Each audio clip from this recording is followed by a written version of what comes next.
Alright guys, this is our weekly solo player's guide to the Nightfall. This is our Titan variant. If you're looking for a Warlock or a Hunter variant, look in the description box down below. We'll have links to those guides as well as a Challenge of Elders guide. So if you're new to the channel, go ahead and hit that subscribe button because Destiny 2 is right around the corner and we'll also be doing all kinds of guides for those as well.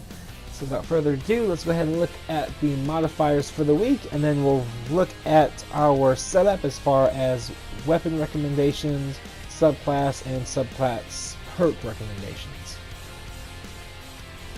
Modifiers this week include Arc Burn. Arc damage from any source is greatly increased.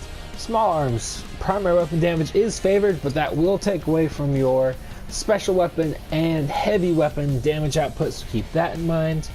Juggler, no ammo drops for equipped weapon, so go ahead and just keep swapping weapons throughout the strike. You should be just fine.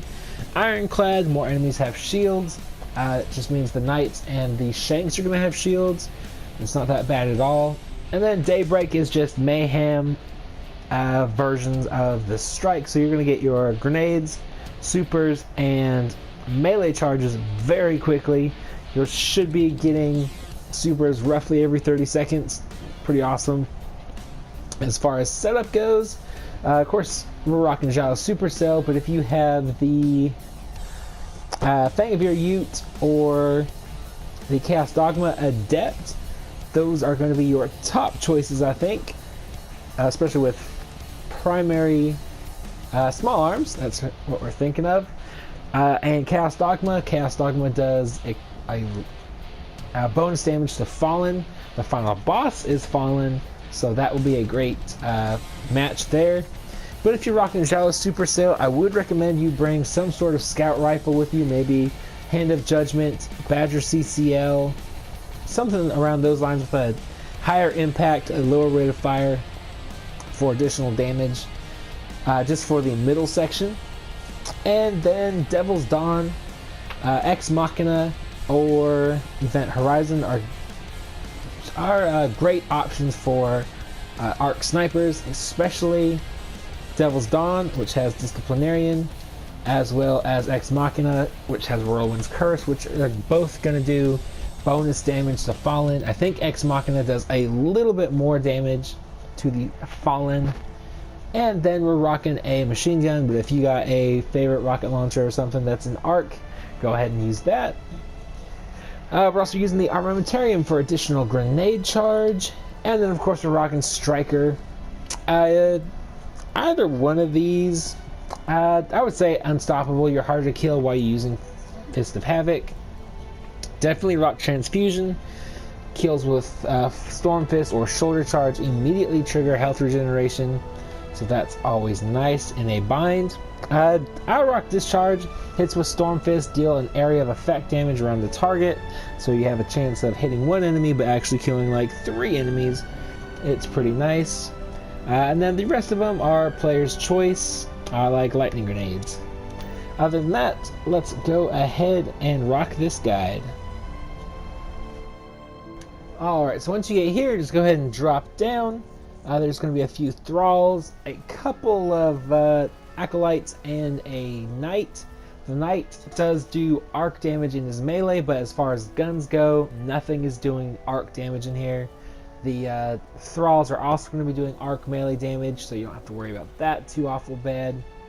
And then just go ahead and move on into the next room. If you want to, you can just completely skip this room, but I wouldn't recommend it because I don't know if they will chase you in here and kind of surround you a little bit.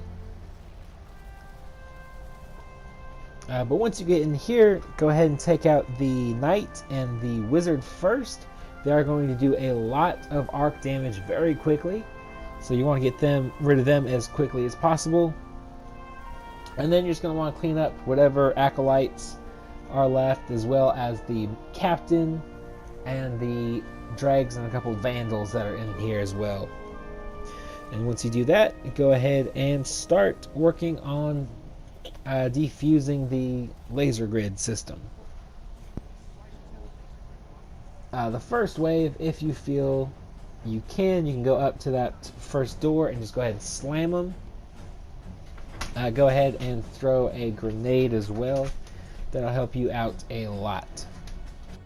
In this wave, there's going to be 2 knights, one from this door, one from a little farther down right, as you can see, so be careful of them. And then there's going to be a few acolytes, some, not dregs, but thralls, and a couple cursed thralls. So just be careful of them. The cursed thralls also do arc damage in their explosion, so be careful of that. Once you take down the majority, I think you leave 1 guy alive in this room. Another small spawn of thralls from here. There's going to be 4 on each side, and from that first doorway that we were shooting into. So just go ahead and take them out. Once you kill all 8 thralls, the next wave will begin. And in that wave, you're going to want to just go ahead and get straight up to the safety spot, which you see me running towards now, which is right here. You can actually duck down behind these crates if you need to. But then in this, the reason why you want to hide is there's going to be 2 wizards. I think there's 3 or 4 knights this time around, as well a bunch of thralls and acolytes. The main concern, of course, is that knight right there and the wizards. Anything other than that, you don't have to worry about too awful bad. As long as you can get rid of these knights and wizards, you'll do just fine. Once you kill these guys, there is a second very small wave of 2 knights and some more thralls. Go ahead and take them out. And then after that, as you can see, there they are. After that, go ahead and just be prepared for to take out the rest of the enemies that are in the room, and then go ahead and prepare for the waves of thralls, just like the last wave. Nothing too major. And then once you kill those guys, there's going to be another kind of somewhat small wave of a few thralls, a few acolytes, 2 major knights. Both of them this time around had a sword. I'm not sure if that's the case every time. I don't believe it is. So just be careful of that. Sometimes they will have that gun. Otherwise, there's also going to be 1 wizard. Once you take out all the majors, once you take out the 2 major knights, I should say, the wizard will spawn. And then once you kill the wizard, you will be able to move on into the next section. You don't have to kill all the enemies for the gates to open.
Alright, so once you get here, there's going to be a cursed thrall, a couple thralls, 2 knights. 1 will have a gun. The other one usually has a sword, but not always, so be careful of him. And then this is also where you want to switch over to a scout rifle if you're not using Chaos Dogma, Fang of Ute, something like that. And then once you move in here, there's going to be 4, I believe, 3 or 4.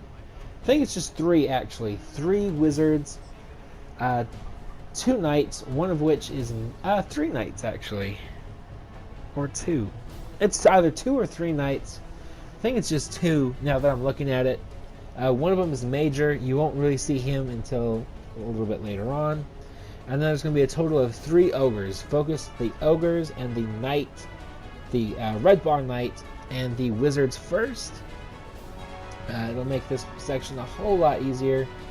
if you're looking to get out of the way of that ship shooting at you, you can go ahead and go into the building that we just left. There's a good little hiding spot in there. Really, once you just walk inside, it won't be able to shoot you. But come over here and just kind of clean up this ogre over here, and then there'll be one final ogre spawn in with some cursed thralls and a couple acolytes. So go ahead and take him out. And then once you get him down a little bit of ways, as you can see, there's going to be that wave of fallen. There's going to be 2 major captains, a couple vandals, and a few dregs. Nothing really major to worry about. I would go ahead, they will clump up all of the majors. So what I would like to do is just go ahead and wait for them to do that. And then once they do that, go ahead and just smash them with your super. That takes them all out at the same time if you time it right and you position it right. As you can see, here we go. They're all 3 almost in perfect alignment. And then just finish off whatever you need, whatever else needs killing, and then we'll move on.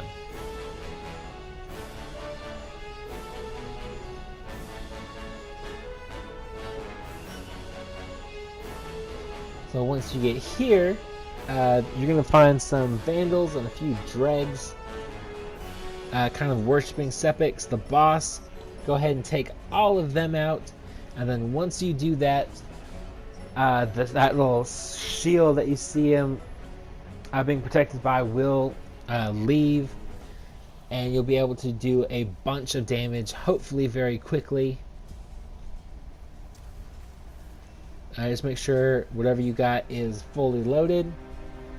And then what I like to do if you're using lightning grenades is just go ahead and throw both of them down there, and then just rock them with whatever you got. Jalo Supercell, whatever. And then just go ahead and pop down here. There's going to be 2 captains that spawn in. One major, one red bard. Go ahead and take both of them out. Be very careful. They are doing arc damage. Like you saw, if I probably would have died if I was like 380 light there. So be very careful of that.